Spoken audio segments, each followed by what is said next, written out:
کھول لیں تھوڑا، کھول دیں، ٹھیک ہے۔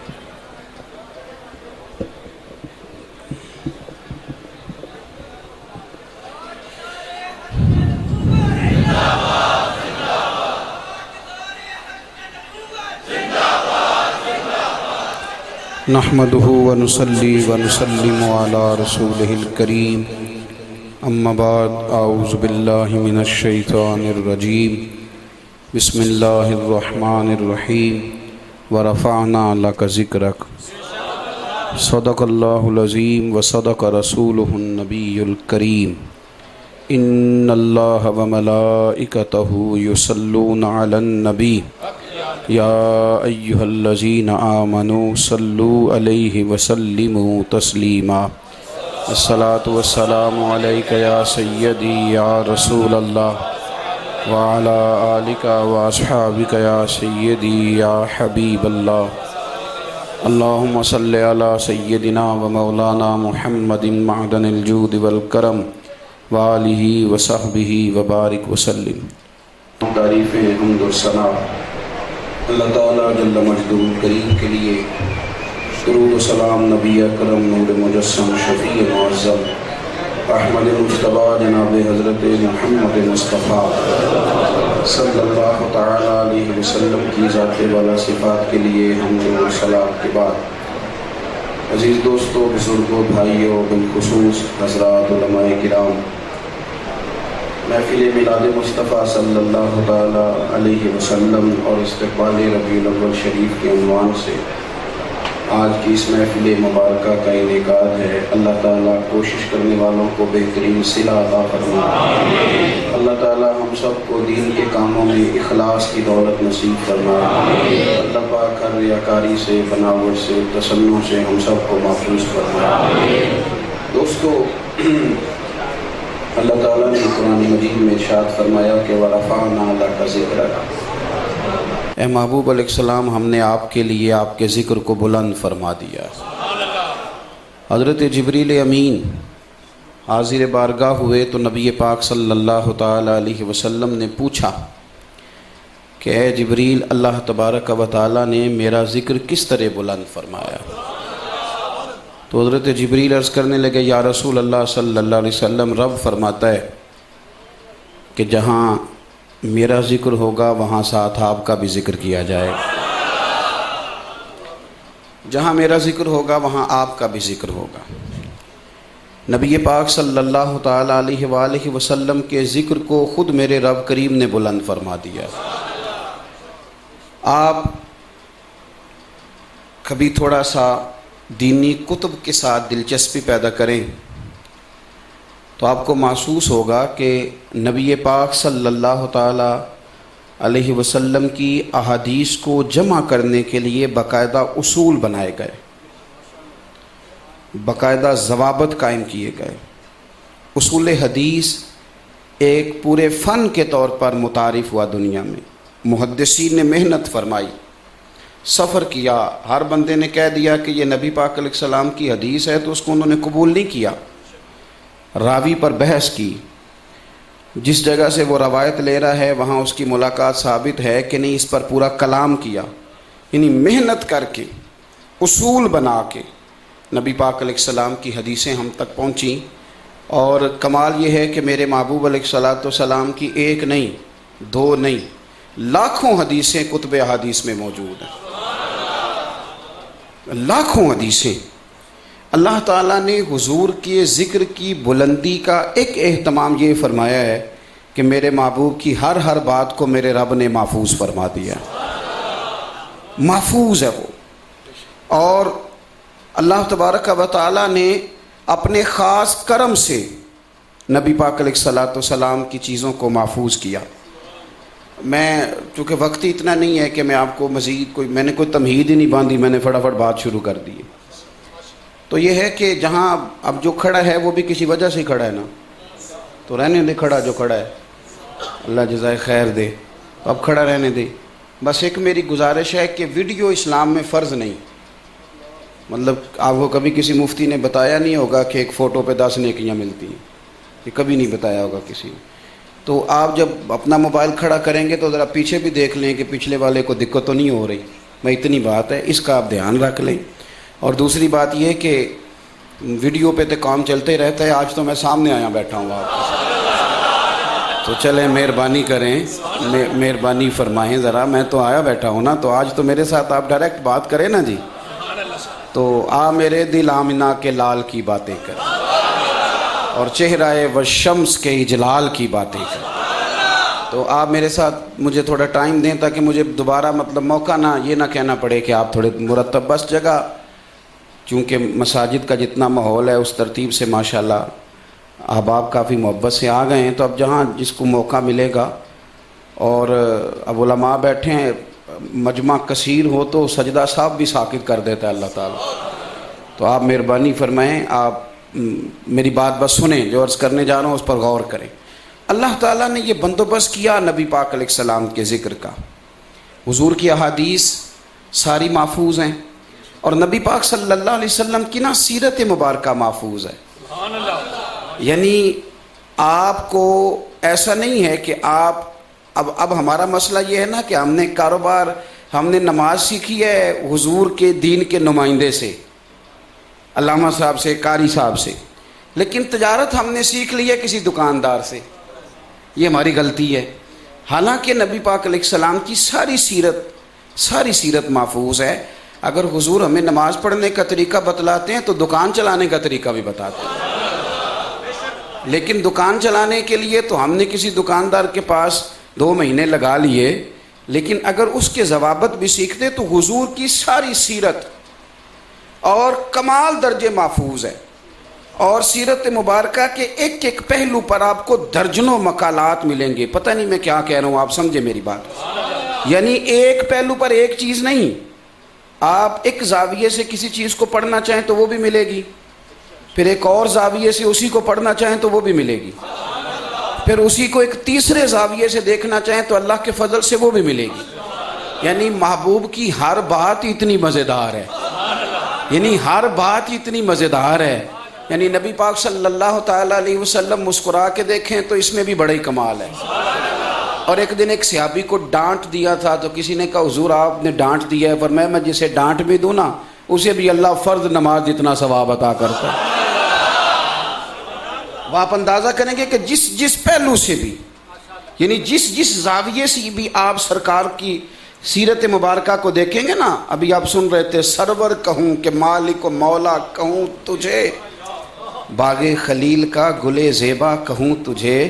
اور پھر بریلی کے امام فرمانے لگے، تیرے تو وصف عیب تناہی سے ہیں بری.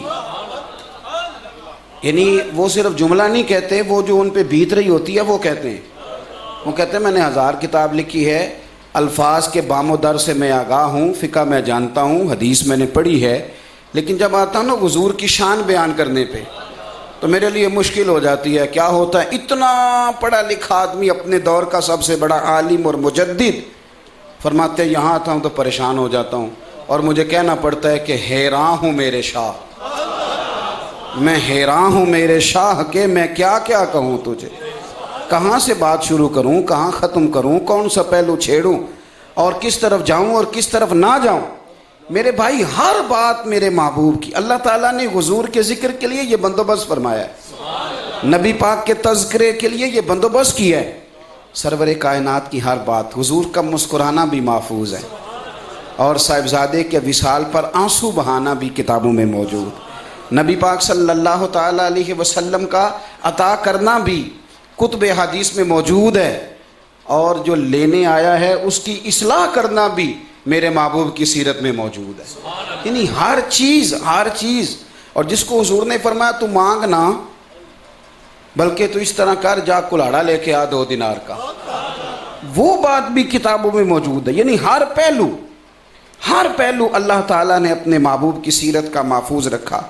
اب ہمارے ذمہ کیا لگایا گیا؟ ہمارے ذمہ لگایا گیا حضور کا ذکر کرنا. اور کس طرح ذکر کرنا کہ فرمایا تم ایک بار درود پڑھو گے نا، ایک بار، تو تمہارا رب 10 رحمتوں کا نزول کر دے. اچھا ایک بات اور عرض کروں یہاں آپ کو، ہمارے اب جو فضائل کی چیزیں ہیں وہ ویسے ہی لوگ بیان نہیں کرتے اور سنی نہیں جاتی، اس لیے کہ بیان تو ہوگا نقطہ، میں نقطہ دینے لگا ہوں، بلکہ پورا ماحول بناتے ہیں، کہتے ہیں اب تو میرا تو اس جماعت سے تعلق ہے جس کا نقیب بھی شہنشاہ نقابت ہوتا ہے، تو یعنی جب وہ بھی بادشاہی ہوگا تو آپ بات کس سے کر سکیں گے؟ شہنشاہ کو تو ہاتھ لگاتے بندہ ڈرتا ہے نا، تو بعد اب ملاحظہ کرنا پڑتا ہے شہنشاہ کو کہنے کے لیے کہ مہربانی کر تو دے دے ٹائم، اب چونکہ شہنشاہ ہے تو چلو کوئی فقیر بھی آیا بیٹھا ہے اس کا بھی تو دھیان کر۔ تو میں جو بات عرض کرنے لگوں اس پر آپ غور فرمائیں گے، ذکر محبوب صلی اللہ تعالیٰ علیہ وسلم، حضور کے ذکر میں جتنی چیزیں ہمارے یہاں فضائل کی چیزیں نہیں بیان ہوتی، یعنی اگر آپ کے مولانا صاحب جمعے والے دن یہ بات بیان کریں، میں اپنی مسجد میں جمعے والے دن بیان کروں کہ ایک بار درود پڑھا جائے گا تو اس پر 10 نیکیاں ملیں گی، تو اب یہ تو لوگ کہتے ہیں کہ تو کوئی نقطہ نہیں بیان کیا، اس کا تو ہمیں پہلے بھی پتا تھا۔ آپ میری بات کو سمجھے میں کیا عرض کرنا چاہتا ہوں، اس کا آپ یہ مولانا صاحب تو نقل کر رہے ہیں، آپ اس کو سمجھیں، یہ مولانا تو اس کو صرف نقل کر رہے ہیں، یہ آپ نے کیسے کہہ دیا کہ میں نے پہلے بھی سنا ہوا ہے؟ یہ مولانا نے صرف نقل کیا ہے، یہ بات مولانا کی نہیں، یہ بات مدینے والے رسول کی ہے، آپ کو اس زاویے سے سننا ہے، اس زاویے سے سننا ہے۔ انہی کی محفل سوارتا ہوں، چراغ میرا ہے رات ان کی، اور انہی کے مطلب کی کہہ رہا ہوں، زبان میری ہے بات ان کی۔ آپ حضور کی ہر بات کو قبول کریں گے، ہر بات۔ ہمارے ہاں یہ ہوا ہے کہ کچھ اس طرح کا ماحول اسلام کے ساتھ بنایا گیا، معاذ اللہ، جس طرح کا یورپ سے لوگ پڑھ کے آئے تھے نا، کہ پنڈت کا، جوگی کا معاذ اللہ کوئی کام نہیں کہ وہ سیاست کی بات کرے، وہ تجارت کی بات کرے، اس کو غار میں بند کر دو، کبھی کوئی دعا شعا کرانی ہوئی تو اس سے کرا لیں گے، باقی اس کا تعلق کوئی نہیں۔ اب ہم نے کیا کیا ہے؟ ہم نے یہ کیا ہے کہ ذکر مصطفیٰ صلی اللہ تعالیٰ علیہ وسلم کو معاذ اللہ پابند کرنا شروع کر دیا مسجد کے اندر، مسجد میں اور محفل میلاد میں اور مخصوص لوگوں میں، یعنی مخصوص لوگوں میں۔ اور ذکر کرنے والے بھی کئی میری طرح کے ایسے ہیں جو مخصوص لوگوں میں ذکر کرنا پسند کرتے ہیں، یعنی آپ کہہ دیں نا کسی جگہ ولیمہ ہو رہا ہے تو کسی نعت خواں سے کہہ دیں، سب کی بات نہیں کرتا، اللہ ماشاء اللہ، آپ کہیں جناب نعت پڑھو تو کہتا ہے یہاں موقع نہیں، یعنی یہ موقع نہیں، تو میں کہتا ہوں ذکر رسول کا بھی موقع ہوتا ہے۔ یہ کیا بات ہوئی آپ نے؟ اللہ اللہ کرنے کا بھی موقع ہوتا ہے۔ آمنوا اذکروا اللہ ذکرا کثیرا وسبحوہ بکرۃ واصیلا، یہ تو تم نے ہر وقت کرنا ہے، صبح شام کرنا ہے، اس کے لیے بھی تمہیں موقع کی تلاش ہے۔ تو ہم یہ کرتے ہیں کہ ہم اس کو مسجد کے ساتھ پابند کرتے ہیں، یہ طریقہ ہمارا درست، یعنی اگر کوئی مولانا صاحب مل جائیں تو چلو جی کو نعت سناؤ، ٹھیک ہو گیا۔ تو جب آپ بچے کے دن طے کرنے بیٹھے تھے، اس وقت بھی حضور کے غلام ہیں کہ نہیں؟ تو اس وقت بھی بلائیں نا کسی مولانا کو، کہیں سنائے ذرا اس موقع پر میرے نبی کا کیا حکم ہے، یہ بھی ذکر رسول ہے، اس پر بھی توجہ کریں۔ ہر موقع پر، یعنی ہر موقع پر۔ حضرت عثمان غنی رضی اللہ تعالیٰ عنہ نہ جا رہے تھے، برادری کے لوگوں نے میٹنگ میں بلایا، تو نبی پاک صلی اللہ علیہ وسلم نے فرمایا یہ تہمت اور یہ تمہارا جو پاجامہ ہے نا، یہ ٹخنوں سے نیچا تکبر کے طور پر نہیں ہونا چاہیے۔ اگر تکبر کی وجہ سے کچھ لوگ نا، آپ تو خیر شہر میں رہتے ہیں، میں پینڈو ہوں، تو میں نے دیکھا ہے کہ وہ جو پرانے زمانے میں لوگ ہوتے تھے نا، تو وہ جب تہمت پہنتے تھے تو وہ نیچے کر کے باندھتے تھے، کئی دفعہ تو وہ زمین سے نا گھسیٹتا جاتا تھا، مٹی بھی ساتھ۔ یہ تکبر کی، کپڑا مہنگا تھا، آپ کو پتہ ہے وہاں عرب شریف میں تو کفن کے لیے لوگوں کو کپڑا نہیں مل رہا تھا، مہنگا تھا، تو جو چودھری بندہ ہوتا تھا مالدار، وہ ذرا لمبا کرتا پہنتا تھا، تو نبی پاک صلی اللہ علیہ وسلم نے منع فرمایا جس نے تکبر کے طور پر یہ کام کیا، اس کا اتنا کپڑا یہ نہ سمجھے میرے وجود پہ ہے، وہ اتنا کپڑا جہنم میں ہے۔ حضرت عثمان غنی رضی اللہ تعالیٰ عنہ مالدار آدمی ہے، برادری کی میٹنگ میں تشریف لے جا رہے تھے، لیکن تھوڑا پاجامہ اونچا تھا، تہمت ذرا اونچا تھا۔ آپ کا ایک عزیز مل گیا تو کہنے لگا عثمان میٹنگ میں جا رہے ہو یار، مسئلہ برادری کا ہے، یعنی ذکر رسول صرف اہل میلاد تک محدود نہیں، صرف ربیع الاول شریف تک محدود نہیں۔ انہوں نے کہا جناب اب بات آ گئی ہے برادری کی، وہ بات ٹھیک ہے کہ آپ کے محبوب نے منع فرمایا ہے کہ ٹخنوں سے اونچا رہنا چاہیے، پر برادری کی میٹنگ ہے اور شریک جمع ہوں گے اور رقیب جمع ہوں گے، اور وہ کہیں گے کہ دیکھو عثمان اب کنجوسی کرنے لگ گیا ہے، تھوڑا کپڑا خریدتا ہے، تو لہذا ٹھیک ہے باہر نکلو گے نا جب، میری بات کی سمجھ آ رہی ہے کہ نہیں؟ میں کیا کروں، میں کس طرح یہ بتاؤں آپ کو کہ بہت سارے دینداروں کا پتہ ہی تب چلتا ہے جب ان کے گھر میں شادی ہوتی ہے. دینداری کا پتہ ہی تب چلتا ہے جب گھر کے اندر ساری برادری جمع ہوتی ہے. عشق رسول تو اس دن سمجھ میں آتا ہے. مسجد میں تو سارے ہی عاشق رسول ہیں. عشق کا پتہ تو تب چلے گا جب دکانداری کریں گے. عشق کا پتہ تب چلے گا جب لین دین کریں گے. عشق کا پتہ تب چلے گا جب دیانتداری کا مظاہرہ کریں گے. تو فرمایا کہ میں، آپ غور کریں گے جی میری بات پر. حضرت عثمان غنی رضی اللہ تعالیٰ عنہ سے کہنے لگے کہ فی الحال آپ کپڑا نیچا کر لیں، برادری کی میٹنگ میں جائیں، اور وہاں سے جب لوٹ آئیں نا تو پھر آپ بے شک جو مرضی کیجیے گا، ورنہ وہ لوگ تانا دیں گے. تو یہ بات اب ہمارے بچے بھی ہمیں کہہ دیتے ہیں کہ زمانہ بدل گیا جی، تھوڑا سا کر لیں. کوئی نجی دنیا داری بھی رکھنی پڑتی ہے. یہ سارے مشورے ملتے ہیں. جب حضرت عثمان غنی سے کہا نا تو حضرت عثمان غنی رضی اللہ تعالیٰ عنہ جب عشق سکھاتا ہے آداب خود آگاہی، پھر کھلتے ہیں غلاموں پر اسرار شہنشاہی. حضرت سیدنا عثمان غنی رضی اللہ تعالیٰ عنہ فرمانے لگے کیا کہا تم نے؟ برادری کی میٹنگ ہے اور برادری مجھے تانا دے گی. آپ فرمانے لگے سن، مجھے تمہاری برادری کی ضرورت نہیں، مجھے مدینے والے رسول کی ضرورت ہے، مجھے اپنے نبی کی حاجت ہے، تمہاری ضرورت نہیں. اور پھر ماننے لگے سن، تم نے تو بلایا ہے تو میں آ گیا ہوں، ورنہ اگر تم نے میری برادری دیکھنی ہے تو وہ دیکھ کالے رنگ والا حبشی غلام جا رہا ہے، وہ میری برادری ہے، وہ میرا قبیلہ ہے، اس لیے کہ میرے نبی کا کلمہ پڑھتا ہے.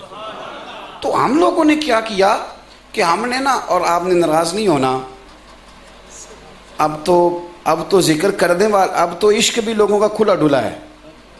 یعنی عشق بھی مرضی کا ہے، عشق پابندی نہیں. حالانکہ جو عاشق ہوتا ہے وہ ہمیشہ اپنے معشوق کا پابند ہوتا ہے. کوئی نہیں سمجھ آئی آپ کو میری بات؟ اگر وہ اس کا پابند نہیں ہوگا تو وہ عاشق رہے گا ہی نہیں. اگر اسے تنگ کرے گا تو وہ عاشق رہ سکتا نہیں. آپ میری بات کو سمجھیں. معشوق کا عاشق ہمیشہ پابند ہوتا ہے. آپ پڑھ لیں، آپ دیکھ لیں ساری داستان عشق، دینی دنیاوی حقیقی مجازی ساری کھول لیں. جو معشوق نے کہا عاشق نے وہی کیا، جو اس نے کہا اس نے کیا. یہ بڑے عجیب قسم کے آج کل عاشق پیدا ہوئے ہیں. یہ ایک تو اپنی مرضی کی لائٹنگ کرتے ہیں، علماء سے نہیں پوچھتے، جس چوک میں دل کرتا ہے ماڈل بنا دیتے ہیں، یہ بھی نہیں پوچھتے کہ یہاں بنانا تھا کہ نہیں. اور پھر عشق کرتے ہیں نبی پاک سے، اور حال یہ ہے کہ رات کو عورتوں کو لے کے جاتے ہیں ماڈل دکھانے کے لیے. عورتوں کو وہ مقام جو مقام خوف ہے، جہاں نبی پاک صلی اللہ تعالیٰ علیہ وسلم نے سخت تاکید کر دی کہ یہ کام کرنے کی تمہیں اجازت نہیں. فرمایا یہ جو تمہارا بری نظر سے کسی کو دیکھنا، یہ تو شیطان کے تیروں میں سے ایک تیر ہے، اس کے واروں میں سے ایک وار ہے. کہ تو نے کس قسم کا عشق کیا ہے کہ تم معشوق کی مرضی کے خلاف. داتا گانجی بخش علی اجمیری داتا صاحب نے لکھا ہے، فرماتے ہیں کہ یہ جو ہوتا ہے نا محبوب، اس پر غصہ نہیں آتا بندے کو. یعنی بندہ یہ نہیں کہتا کہ جو میرا محبوب ہے اس نے کام صحیح نہیں کیا. محبوب ہوتا ہے، اس پر غصہ، وہ سخت بات بھی کر دے تو محبوب پر غصہ نہیں آتا. اور آپ نے بطور دلیل کہ حضرت عبداللہ ابن مبارک کی بات لکھی ہے. وہ کہتے ہیں کہ میں ایک عورت پر عاشق ہو گیا تھا، تو میں اس کے محلے میں جا کے عشاء کی نماز پڑھتا تھا، تو اگر قاری صاحب نماز لمبی کر دیتے تو مجھے ناراضگی ہوتی دل میں. نوجوان تھا، ابھی چیزوں کا پتہ نہیں تھا. کہتے ہیں میں رات کو جاتا اور ساری رات گھومتا تو وہ چند لمحوں کے لیے چھت پہ آتی، واپس لوٹ آتا. ایک رات میں گیا، قاری صاحب نے نماز لمبی کر دی، مجھے تھوڑی دشواری ہوئی، اس کے گھر گیا. یہ تھوڑا سا اس کو سمجھیے گا چیز کو. کہتے ہیں ساری رات میں اس کے گھر کے چکر لگاتا رہا. ٹھنڈ کی رات تھی اور ساری بیت گئی، وقت کا بھی پتہ نہ چلا. وہ سحری کے وقت چھت پہ آئی اور آ کے کہنے لگی گھر میں کچھ مہمان ہیں، کوئی مجبوری ہے، آج کوئی بات نہیں ہو سکتی. کہتے ہیں کہ اس نے جب کہا نا تو مجھے دنیا میں سب سے زیادہ مجبور وہ بی بی لگی.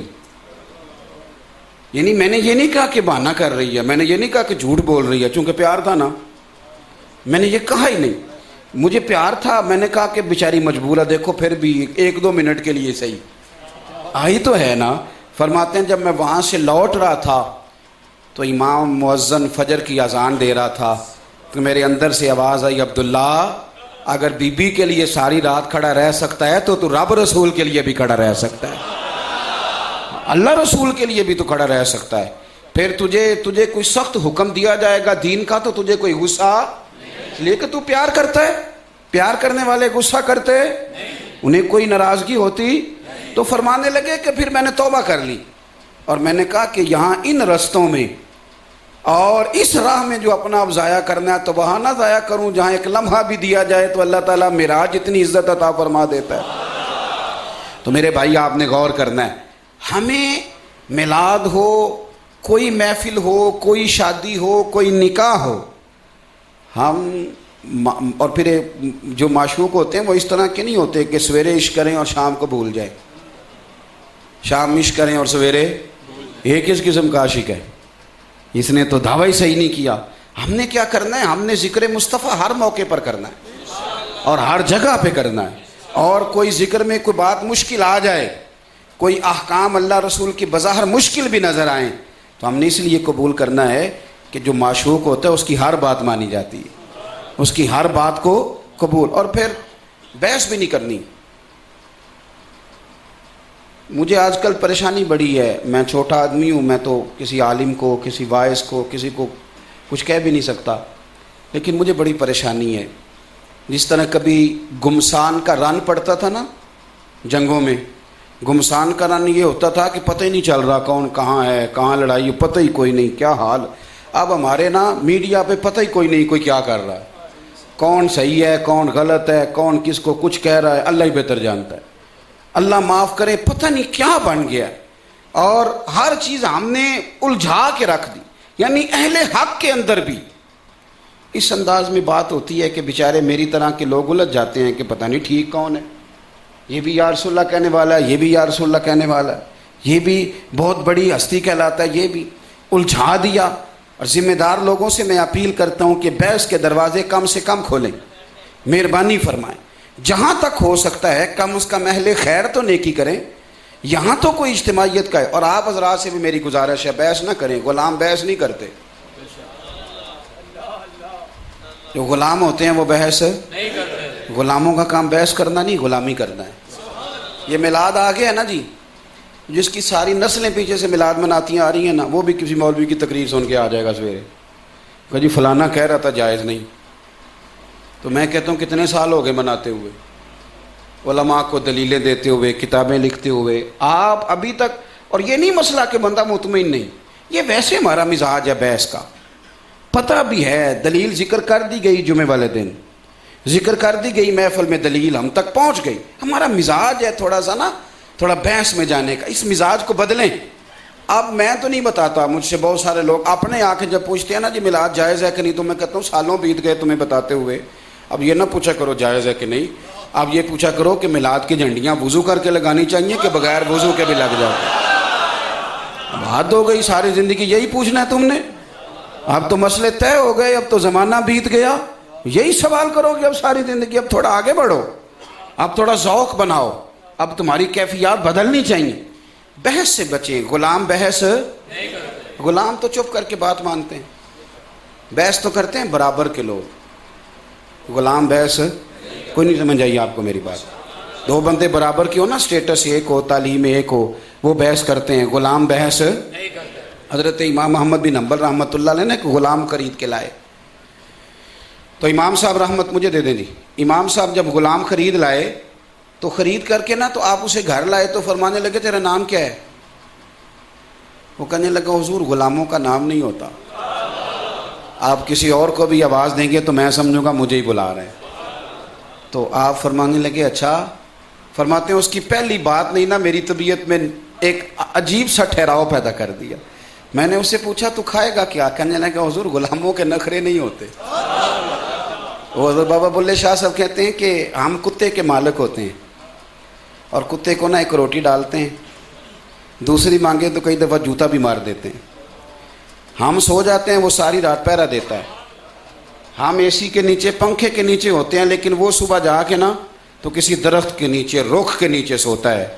فرماتے ہیں جس کا تو مالک ہے اس کی ڈیوٹی دیکھ اور اپنا انعام دیکھ، ایک روٹی، اور فرمانے لگے جو تیرا مالک ہے اب شعر سنیں، اب آپ کو سمجھ جائے گی کہ صوفی بتاتا کیا ہے۔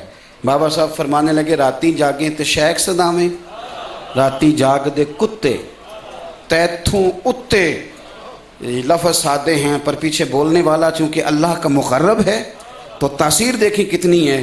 فرمانے لگے تو راتی جاگیں شیخ صداویں، راتی جاگ دے کتے تیتھوں اتے، ایک برکی دا قدر پچھان پاویں مالک ہوں ون ستے۔ تیتھوں اتے اوے رکھا سکھا کھا دنے جا رکھاں وچ ستے، تیتھوں اتے اٹھ بلیا چل یار منا لے نہیں تے بازی لے گئے نہیں کتے۔ اٹھ بلیا چل یار منا لے نہیں تے پھر بازی لے گئے۔ تو دیکھنا کہ وہ اللہ تیرے اوپر کتنی نعمتیں کرتا ہے اور تو کہتا ہے میری فجر میں آنکھ نہیں کھلتی۔ تو میں دوستوں سے کہتا ہوں نماز قربانی والی تو ہے ہی فجر، تو اگر تیری وہاں نہیں کھلتی تو پھر تو قربانی کیا دیتا ہے نماز کے لیے؟ باقی تو نمازیں ویسے ہی چلتے پھرتی آ جاتی ہیں دن میں، جو اٹھ کے بستر چھوڑ کے نیند چھوڑ کے پڑھنی وہ ہے ہی فجر۔ تو اگر وہی نہیں تجھ سے پڑھی گئی تو پھر تو نے کمال کیا کیا ہے؟ اور میں آپ کو عرض کروں یہ بھی بہت بڑا بہانہ ہے کہ میری آنکھ نہیں کھلتی۔ میرا ایک سنگی سعودی عرب میں رہتا ہے، تو میں جب بھی اس سے ملتا میں اس سے یہی پوچھتا فجر پڑھتے ہو؟ کہتا ہے حضرت جی دعا کریں۔ اب یہ بھی بڑا مسئلہ ہے، تنخواہ لینے جانا ہو تو لوگ دعا نہیں کراتے، فٹافٹ بینک پہنچ جاتے ہیں، لیکن نماز کے لیے دعا کراتے ہیں۔ وہاں کوئی تویز یاد نہیں آتا، کوئی نہیں کہتا میرا آج تنخواہ لینے جانے کو دل نہیں کر رہا۔ کبھی کہا ہے کسی نے ایک کو تویز دے دیں، فٹافٹ چلے جائیں گے، نماز کے لیے تویز لیتے ہیں۔ دعا کریں جی۔ تو جس دن اس کی واپسی تھی وہ مجھے ملنے آیا، کہنے لگا سویرے فلائٹ ہے تو میں رات کو مل لوں۔ میں نے کہا کتنے بجے ہے؟ میں نے کہا 4 بجے کی۔ تو میں نے کہا تیری تو رہ جائے گی، تیری تو آنکھ ہی نہیں کھلتی۔ چپ کر دیا، کہنے لگا جی نہیں وہ 50-55 ہزار روپیہ بھرا ہوا ہے، آج تو لگنی نہیں ساری رات۔ یہ ہنسانے کے لیے نہیں، یہ سمجھانے کے لیے۔ میں نے اسے کہا یار عجیب بات ہے نا، 50 ہزار کے لیے تو رات بیدار رہ لیتا ہے تو اپنے رب کے لیے کیوں نہیں بیدار رہتا؟ بات کو سمجھے۔ میرے رب نے شکوہ کیا، فرمایا لوگوں نے اللہ کی قدر نہیں کی جس طرح کرنی چاہیے، قدر نہیں کی، تو سمجھا ہی نہیں یار، تو خیال ہی نہیں آیا۔ یہ میں نے اس جمعے دوستوں سے کہا ہے، میں نے کہا تم کہتے ہو کہ ذکر کے لیے ٹائم نہیں ملا، اور جسے سگریٹ کی عادت ہو نا وہ محفل چھوڑ کے کہتا ہے 5 منٹ آیا، مصیبت بنی ہوتی ہے اس کی جان کو، ڈھونڈتا پھرتا ہے اچھی محفل میں بیٹھا ہو۔ سگریٹ والا جا کے کسی کونے میں اپنے من کی پیاس بجھاتا ہے، تو درود و سلام والا ہے، اور تجھے پیاس ہی نہیں لگی درود شریف کی، یہ تڑپ ہی نہیں ہوئی اللہ کے ذکر کی، تو نے مزاج ہی نہیں بنایا۔ بس چونکہ بات ختم کرنی ہے، حضرت امام احمد بن حنبل کہتے ہیں میں نے اس سے پوچھا تیرا نام؟ کہنے لگا حضور غلاموں کا نام نہیں ہوتا، آپ کسی اور کو بھی آواز دیں گے تو میں سمجھوں گا مجھے ہی بلا رہے ہیں۔ فرمایا کھائے گا کیا؟ کہنے لگا حضور غلام کے نخرے نہیں ہوتے، آپ جو کھلائیں گے میں چپ کر کے کھا لوں گا۔ امام صاحب فرماتے ہیں مجھے وجد ہو گیا اس کی باتوں سے۔ میں نے کہا کمرہ پہچان لے کہاں رہے گا؟ کہنے لگا حضور پھر آپ نے کہا غلاموں کی مرضی نہیں ہوتی، آپ اشارہ کریں یہاں سو جا، میں چپ کر کے سو جاؤں گا۔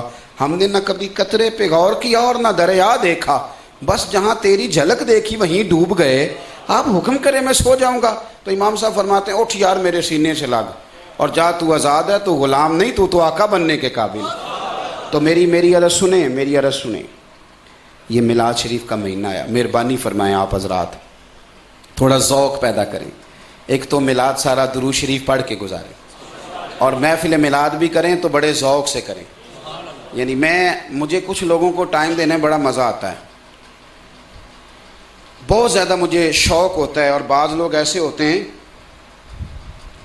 کہ ان کی طبیعت، حالانکہ وہ صوفی درویش عالم مولوی نہیں ہوتے، پر ان کی طبیعت، یعنی کئی دفعہ کچھ لوگ آتے ہیں کہتے ہیں پیر صاحب میں نا چھوٹا سا کام کرتا ہوں اور میں ہر مہینے نا 2-4 ہزار روپیہ بچاتا ہوں، اور میں پھر نا سال کے بعد اپنے نبی کا میلاد مناتا ہوں۔ آپ یقین کریں کہ وہ نا ایک عجیب سا ذوق محسوس ہوتا ہے کہ یار کمال نہیں ہو گئی۔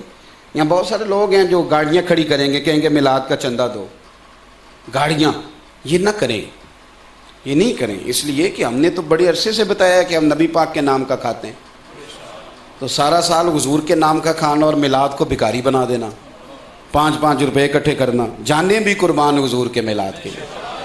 تو اس لیے پہلی بات تو یہ ہے کہ قوم سے کہنا ہی نہ پڑے، وہ خود آئے کہ جناب یہ ہمارا حصہ لیں، حضور کا میلاد آ گیا ہے، بتائیں کہاں اس کو لگانا ہے۔ پہلی بات یہ خوب ذوق سے محفل میلاد کریں اور اس میں درود شریف پڑھیں، اس میں حضور کے فضائل سنیں، کمالات سنیں۔ کوئی بہت بڑا زبردست خطیب بلانے کی ضرورت نہیں ہے۔ آپ کے جو امام صاحب ہیں، کوئی طالب علم دین کا، کسی مدرسے کا، اور طالب علموں کی ویسے بھی حوصلہ افزائی ہو جائے گی اگر آپ یہ نیکی کریں گے، تو اس کو بلائیں، اسے کہ یار تجھے جو بھی حضور کی فضیلت آتی ہے تو سنا، اور جس رنگ میں سنا سکتا ہے سنا، ہمیں کیا لگے، ہم نے تو محبوب کی بات سننی ہے۔ تو آپ صحیح العقیدہ لوگوں کو دعوت دیں اور میلاد شریف کی بزم کریں۔ دوسری میری گزارش یہ ہے کہ میلاد کا لنگر چھتوں سے نہیں پھینکنا۔ دوستوں کی دعوت کرتے ہو تو شاپر چھت سے پھینکتے ہو، یہ تیری دعوت پکائی ہے تو یہ لے، تو یہ تو مدینے والے کے نام کی دعوت ہے۔ کم از کم پلیٹ میں رکھ کے کھانا کھلا دیں۔ اور میری گزارش ہے، کچھ صحابہ نا جہاد پہ جاتے تھے تو حضرت عمر فاروق رضی اللہ تعالیٰ عنہ ان کے گھروں پہ جا کے دستک دیتے تھے، فرماتے تھے کوئی کام ہے تو بتاؤ میں تمہارا کر دیتا ہوں، کیونکہ تمہارے غریب لوگ جو غرباء ہیں، اگر ان کو تھوڑا سا وقار مل جائے، میں کیا کروں کہ میری محفل میلاد کی صدارت بھی وہ کرتا ہے جس نے 50,000 محفل میں دیا ہو، اور یہاں اعلان ہوتا ہے سپیکر سے فلانے صاحب آگے آ جائے، فلانے صاحب، یعنی سیاستدان تو پہلے ہی اہمیت نہیں دے رہے تھے ماڑے بندے کو، تو اب محفل میلاد میں بھی وہ فارغ ہو گیا۔ فرنٹ سیٹ پہ وہ بیٹھیں گے جن کے ہاتھوں میں نوٹوں کی دتھی ہے، وہ ذرا اگلی سیٹوں میں بیٹھیں گے، ان کو پھر عشق رسول کی ڈگریاں ملیں گی۔ تو میری گزارش ہے کم از کم جو آدمی آپ نے دیکھا ہے کہ 30 سال ہو گئے مسجد کھولتا ہے، صفائی کرتا ہے، اور بیچارے کی فوٹو بھی کبھی نہیں آئی، اور مسجدوں میں ڈیوٹی کرتا ہے، تو مہربانی کریں اس کو بھی کبھی فرنٹ سیٹ پہ بٹھائیں محفل میلاد۔ غرباء کو ذرا آگے بٹھا کے کھانا کھلائیں، ان کے ساتھ ذرا پیار کریں، انہیں ذرا توجہ دیں، وہ پوچھیں کیا ہوا ہے تو انہیں کہیں کہ حضور کا میلاد آیا ہے۔ اور محفل میلاد کا کو مقصود ہی غریب کی بات کرنا ہے۔ یہ بہت سارے لوگ ہیں جو کہتے ہیں کہ میلاد شریف نہ کرو، غریبوں کو دے دو، تو میں ان سے بھی اکثر کہا کرتا ہوں کہ یار آپ غلط فہمی کا شکار ہیں، دیکھو یہی تو وہ محفل ہے جہاں بات ہی غریبوں کی ہوتی ہے۔ کوئی بھی خطیب چھوٹے سے چھوٹا جب میلاد کا ذکر چھیڑتا ہے تو وہ کہتا ہے نبی پاک غریبوں کے غریب نواز بن کے آئے، تو یہی تو غریب پروری کا ذکر ہوتا ہے۔ تو یہ محفل بند کرانے کا آپ کا مقصود غریب کے حقوق پامال کرنے والی بات، تو یہی تو ذکر ہوتا ہے۔ تو مہربانی فرمائیں اس پر ایک توجہ دیں۔ ایک گزارش میری اور ہے آپ سے، آپ کو پتہ ہے کہ میلاد شریف میں غریبوں کا بھی ذکر ہوتا ہے اور بیٹیوں کا بھی بڑا ہی ذکر ہوتا ہے، یعنی بار بار کہا جاتا ہے کہ حضور کے آنے سے پہلے بیٹیاں زندہ دفن ہوتی تھیں، سنتے ہو نا یہ بات؟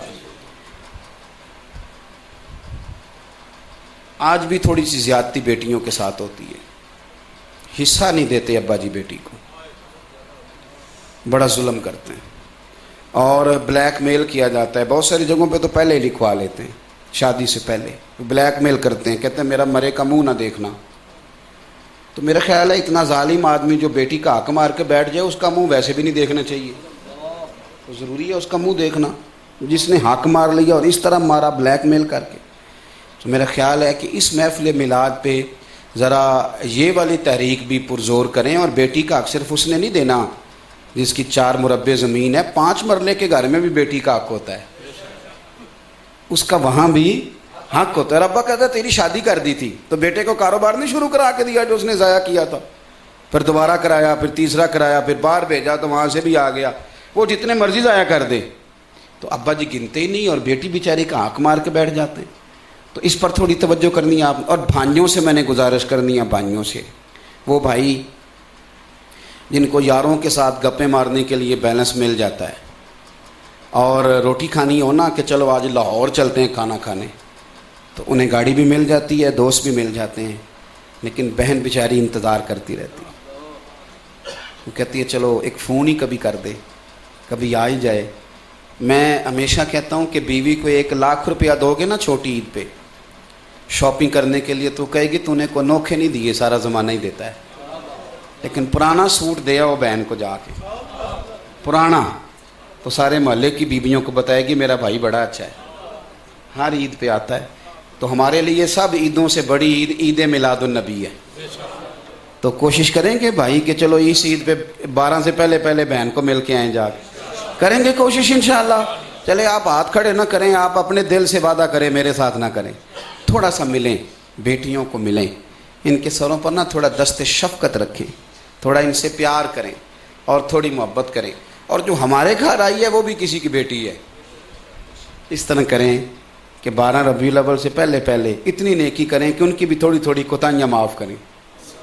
چلے اتنا ہی کہہ دیں کہ ربیع الاول شریف آیا ہے تو تھوڑا معاف کریں، تھوڑا درگزر کریں۔ عورت بیچاری کی عقل آدھی ہوتی ہے، وہ کچھ کام صحیح کرنا بھی چاہے تو چونکہ اس کا شعور ہی اتنا ہے، تھوڑا درگزر والا معاملہ، جو میاں صاحب نے ہر وقت ڈنڈا پکڑا ہوا نا اس سے بھی خرابی ہو رہی، تھوڑا درگزر والا معاملہ۔ یہ 12 ربیع الاول تک نا طبیعت کو ٹھنڈا رکھیں، ذوق۔ اور میں اکثر دوستوں سے کہتا ہوں کہ میلاد تو ایک ذوق کا نام ہے، آپ کا ذوق ہو، یعنی بیٹے کی شادی ہو تو ابا دیکھنے والا ہوتا ہے، یعنی مفت میں ہی اسے لگتا ہے کہ پتہ نہیں آج کیا ہے، اس کا بس نہیں چلتا، ورنہ زمین پہ پیر نہ رکھے، فضا میں رکھے۔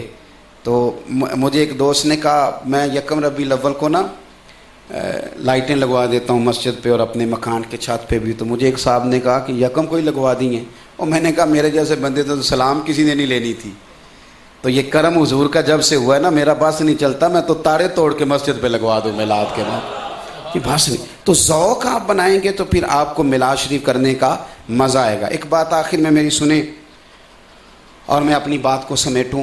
دیکھو نبی پاک صلی اللہ علیہ وسلم کی ساری شانیں ہیں، پر حضور سید عالم صلی اللہ علیہ وسلم نے اپنی جس شان کا بار بار اظہار کیا نا وہ یہ ہے کہ وَدَاعِيًا إِلَى اللَّهِ بِإِذْنِهِ وَسِرَاجًا مُنِيرًا، حضور نا داعی اللہ بن کے آئے۔ آج کل ایک اور بڑی عجیب بیماری شروع ہوئی ہے، کچھ یہ ان پڑھ قسم کے پیر حضرات اللہ ماشاءاللہ، اور کچھ قوال اور کچھ ادیب اور کچھ شاعر اور اب کچھ سیاستدان بھی، انہوں نے ایک نئی بحث چھیڑی ہے کہ جی سارے روپ اللہ کے ہی ہیں، اور جو جس کو بھی پکارتا ہے کسی نہ کسی رنگ میں اللہ کو ہی پکارتا ہے۔ سنتے ہیں آپ بھی یہ باتیں کہ سارے روپ؟ آپ میری بات کو سمجھ لیں اور اچھی طرح سمجھ لیں، اگر سارے روپ اللہ کے ہی تھے اور پکارنے والے اللہ کو ہی پکار رہے تھے تو پھر نبی پاک نے بتوں کے خلاف جہاد کیوں کیا؟ پکار تو وہ بھی کسی کو رہے تھے نا۔ خالص توحید اسلام کا مزاج ہے، اور یہ جو کچے پکے نظریات ہیں نا کہ بابا کہہ گیا تھا تو تویز آ گئے، تو یہ ہم تو قائل ہیں تویزوں کے، میں بھی لکھ کے دیتا ہوں، لیکن خدا را آپ اپنے نظریات کو، نبی پاک صلی اللہ علیہ وسلم نظریات کی حفاظت پر بڑا اصرار کرتے، زور دیتے۔ حضور کے صاحبزادے کا وصال ہوا تو اسی دن چاند گرہن سورج گرہن ہو گیا، یہ مسلم شریف ہے۔ تو کچھ لوگوں نے کہا کہ آج حضور کا بیٹا گیا ہے تو سورج کو بھی گرہن لگ گیا، بڑی تکلیف تھی، سرکار دو عالم صلی اللہ علیہ وسلم کو بظاہر آنکھوں میں آنسو تھے، لیکن اس کے باوجود حضور نے لوگوں کو مسجد میں جمع فرمایا، اور جمع کر کے فرمایا میاں یہ سورج گرہن کا تعلق کسی کی موت سے نہیں ہوتا، یہ تو اللہ کی نشانیوں میں سے نشانی ہے۔ عقائد کی حفاظت، حضرت عائشہ کہتی ہیں نبی پاک صلی اللہ علیہ وسلم کے ساتھ کو بندہ اگر زیادتی کرتا تو حضور معاف کر دیتے، لیکن اگر کوئی دین کی حد توڑتا تو حضور جلال فرماتے۔ حضور داعی اللہ، ہم نے کیا کرنا ہے؟ ہم نے غور کرنا ہے کہ ہمارے گھروں میں، گھروں سے باہر جو حدود اللہ کی تیزی سے پامالی ہو رہی اس پر ہم نے تھوڑا تھوڑا اپنے آپ کو کھڑا کرنا ہے۔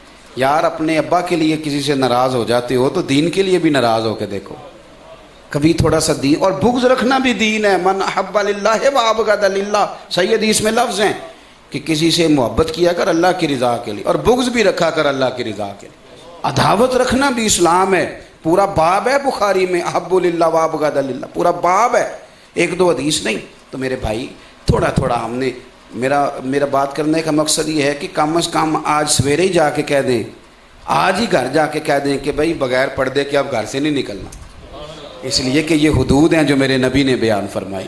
حضور کا میلاد آ گیا ہے، اب میں نے حضور کا ذکر کرنا ہے تو مجھے پتہ تو ہونا چاہیے کہ میرے گھر کے اندر بھی اس کی کوئی پابندی ہو رہی، تھوڑی سی مہربانی کریں۔ دعا کرتا ہوں جو میں کہہ سکا اللہ اسے قبول فرمائے، دوران گفتگو جہاں ہم بھول گئے اللہ ہم سے درگزر فرمائے۔ آپ یہ بڑی محبت کے ساتھ آپ لوگ تشریف لائے ہیں، یقیناً بہت سارے سنگی ملنا چاہتے ہیں، پھر یہ ہوتا ہے کہ بوڑھے لوگ گرتے ہیں، مشکل ہوتی۔ میں نے سواوے جانا ہے ابھی، آپ اندازہ کر لیں کہ وہ سفر کیسا ہے، اور پھر کل زور میں نے گوجرے بھی جانا ہے، تو پکے مسافر آدمی کو اگر آپ کھڑا کرنا چاہیں گی تو کیا کرے گا بیچارہ، اس کو تو سفر کرنا ہے۔ تو مجھے چونکہ جانا ہے. آپ جب آتے ہیں اور پھر میرے جیسا آدمی بڑا پریشان ہوتا ہے کہ یار دیکھو بزرگ آدمی، سفید داڑھی، اور تیری وجہ سے تکلیف آئی، آپ مجھے اجازت دیں گے جانے کی. یہ آپ کا بہت بہت شکریہ. مسجد کی ویسے بھی بے حرمتی ہوتی ہے، اور آپ کو شوق ہو بڑا ملنے کا تو مسئلہ کوئی نہیں. یہ 30 منٹ لگتے ہیں میرے پاس آنے میں، کیا مسئلہ ہے جمعرات کو